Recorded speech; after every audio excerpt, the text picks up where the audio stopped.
Have you guys watched 2001: A Space Odyssey? No, I haven't. I haven't. But have you heard of it? I've heard of it, Yeah, but I I have- haven't watched It's it. a very good movie, man. I'm not really to watch a lot of films, so there's a lot of movies that I haven't watched out there. Is it a sci-fi? It is a sci-fi. Oh, okay. It's not the first sci-fi, but it's the one that inspired modern sci-fi movies. This movie was made in 1968. It was directed by Stanley Kubrick. I don't know if you guys have heard of that That's name. a similar name. It's a famous guy, Stanley Kubrick. You know The Shining. The what? The Shining. I've heard A of movie, it. The Shining, with Jack Nicholson. I do not know. You don't know? Yeah. It's famous. also a good It's movie. famous names, but Yeah. I haven't watched it. But anyway, he's a good director. He's very methodical in whatever he's doing, when he's shooting, when he wants the actors to act in a certain way. And I was impressed because I've always heard about this movie too, 2001: A Space Odyssey. But it was a movie made in 1968, 55 years ago. And I was expecting a bad footage, really low quality. But the quality is so good. The special effects are so impressive for the time. Really? 68, that I was like, man, there's no way this was made in 68. Wow. And it was so good that people, they thought there are theories about the moon landing that was fake. Yeah. And then they say Stanley Kubrick, the director of this movie that I'm talking about, he was the one who directed This moon landing. the fake moon landing. Well, actually, So good was the movie that they were like, okay, he's capable of faking such event. But wait a minute, it's 1968? 1968. Wasn't it the same year that was the moon landing? It was around, I'm not sure exactly what year, but it was around that time. Okay. Yeah. But I also heard comments, people commenting about this movie. They were saying sci-fi movies before this one, they would have these themes of space travel, aliens actually, because it's staying the same, subject about aliens. I didn't know that it was sci-fi already that time. Yeah, so before this movie, most sci-fi movies would show some kind of aliens that looked like giant monsters, basically invading Earth and killing everybody. And really, really bad special effects is basically someone wearing a costume and I can imagine. I'm an alien and I'm here to kill everybody.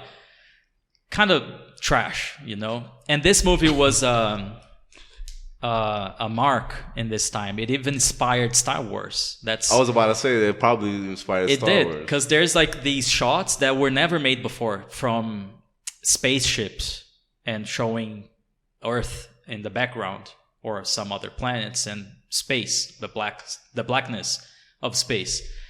And it's the kind of scene that you've seen in modern movies, in modern scenes. Like whenever there's a space travel, they will show this big spaceship. There's Earth in the background. Especially on... It all started there in 2001, Space Odyssey. Wow, I did not know that. Yeah. They probably made a remake of it, didn't they?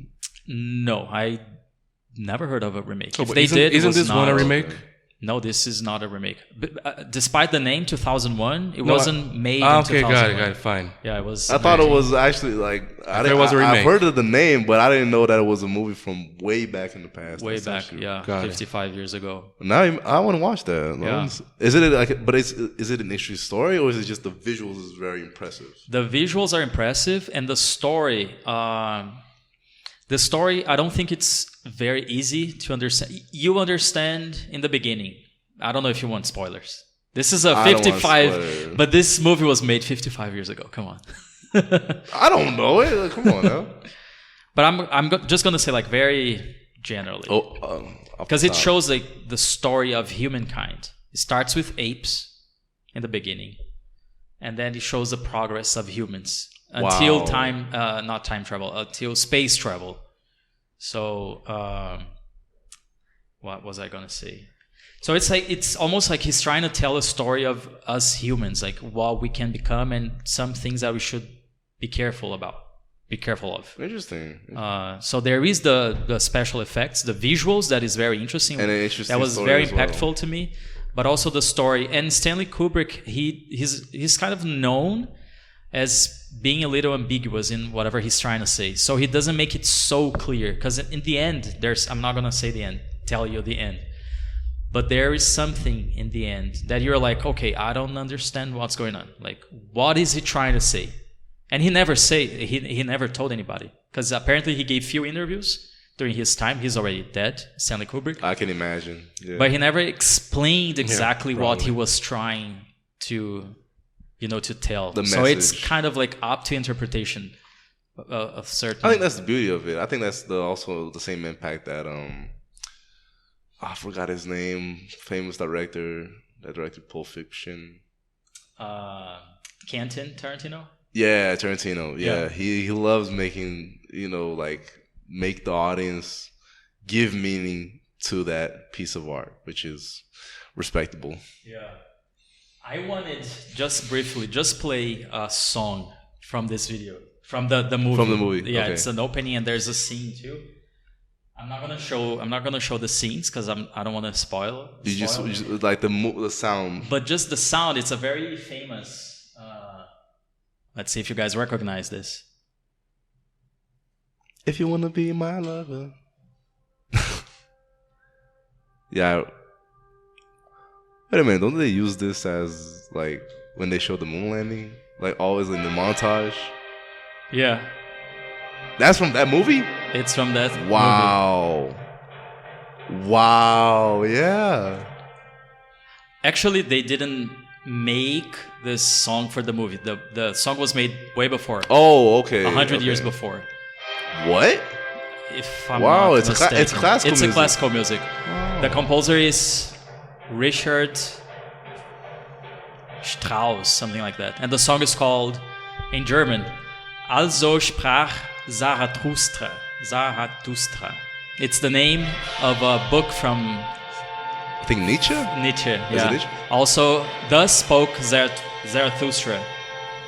So this song was inspired on the movie. Not on the movie, it was inspired on the book by Nietzsche. Oh. Yeah. And then this guy, Stanley Kubrick, used this song in his movie. He knew his shit. He knew his shit, yeah. He knew his shit. Okay, cool. I respect that. Yeah. I respect that. Kind of an Easter egg. Yeah. It's interesting. And I love the song. Just for this song, I think it's worth it to watch the movie. Cool. Yeah. Cool. The visuals are amazing. You're gonna... Of course, it's a movie made in 1968. There are some shots that are very long conversations. Some shots they have no conversations. It's just for visuals. The time, yeah. So it's like kind of boring. Depending on, you need to be in the spirit to watch it. I think that cinema back then was kind of that. They had really had that type of scene. It was actually pretty common, especially because the old Western theme films. They really had those long dialogues, long visuals, stares, emotion and all that. A friend of mine loves watching them. I never watched it because I think it's boring. But, he says it's very interesting and all that shit. I'm like, okay, whatever. Yeah. Yeah, sometimes it's good to watch those. I decided that I want to watch those old movies, but I do feel they're very different from nowadays movies. Nowadays, they have very many cuts.